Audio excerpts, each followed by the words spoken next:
Thank you, Trevor, for that report. And our focus on our interview segment here on business will be on the aviation industry. We want to look at how it is faring on post-COVID-19 and, of course, following the various regulations that were issued by the government and, of course, implemented in the private sector as well. How has the sector been faring on? Now, to speak to us this afternoon is Cindy Zolani, the head of marketing and ground school instructor at West Rift Aviation. Welcome to the studio, Cindy. Thank you for having me. Yeah, maybe we start on that. First of all, I can see you've already adorned the attire of where you're a school instructor. But the first question will be, how is it as we speak? Well, so far we can safely say that post-COVID, things are picking up pretty well. We had a whole lot of layoffs after COVID happened. There was a whole lot of layoffs. There was people losing their jobs and picking up different jobs. But we are 4 years in post-COVID, and we could safely say those who had lost their jobs are back in, and there's been more opportunities created on the same. So I can say the recovery has been fairly good. Yeah. And of course, past COVID, now you just said layoffs. Have we at least seen in the couple of years post-COVID-19 those people being re-employed? Yes, a good majority of industries that had put their pilots maybe on a break because, you know, during that particular period there wasn't a lot of flying happening. So you were having sustainability for most companies, both airlines and say flying schools, for example, even regional airlines. They were having a hard time sustaining the industry. So people were laid off, but it's so much easier to get whoever you had on board previously to come back on board on the assumption nobody was laid off, you know, for maybe disciplinary issues and such.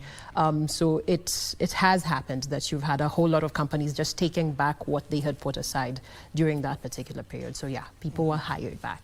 Yeah. Aside from post-COVID-19, we also know, aside from the pandemic itself, right, there are various economic shocks that the sector has been feeling and been reeling from for the last few years. Maybe what are some of those challenges you have been able to see, and how have you at least seen being dealt with at the end of the day? All right, so when you're looking at aviation as a whole, as an industry, you know, most people associate aviation with just flying, but you would have the engineering bit and the air traffic control bit, as well as other different jobs that are within the sector, right? So the industry, if you're looking at it still reeling, maybe you would say there are deficits in some places.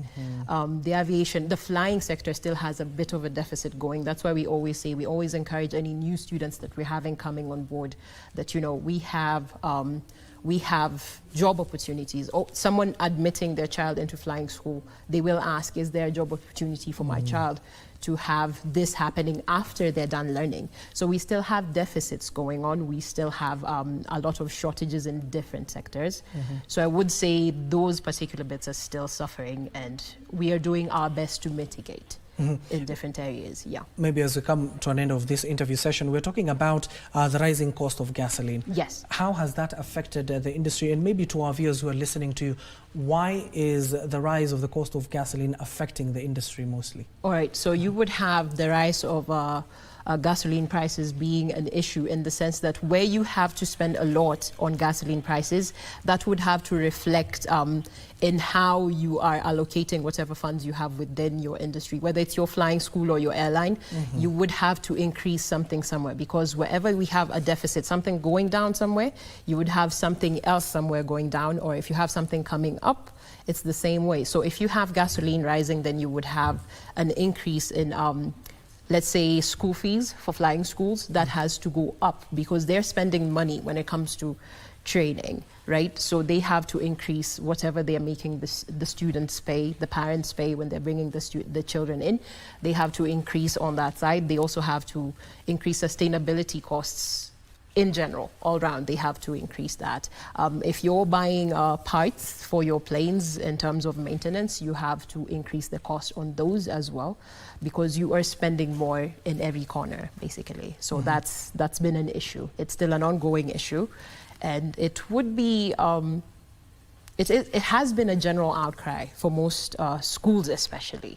Airlines in general, yes, local airlines, regional, but schools especially, because you see, if you are having this being an industry that a lot of people want to come in, you do not want the cost being an impediment. And as we all know, it's not exactly a myth that aviation training is expensive. Whether you're doing engineering or flying, it's pretty expensive. So you don't want that reaching a point where it's a reserve for the elite only. You still want it being accessible, as expensive as it is.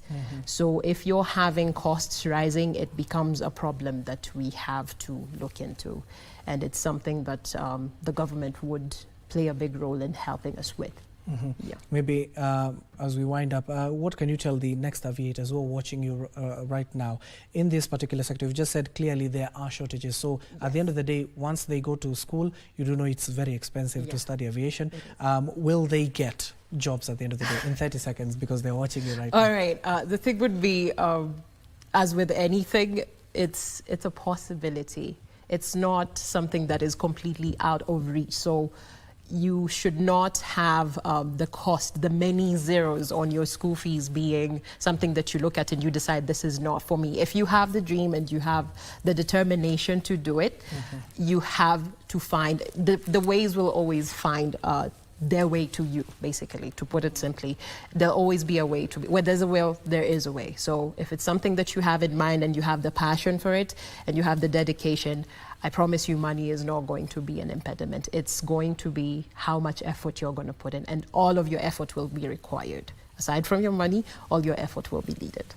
Yeah. Thank you so much, Cindy, for coming in this afternoon and telling us about the aviation industry, how it is faring on. And we wish you all the best. And of course, to the aviators we've just talked to, we hope they will come to your classrooms at the end of the day. There you have it. That is Cindy Zolani. She is the head of marketing and ground school instructor at West Rift Aviation. And of course, telling us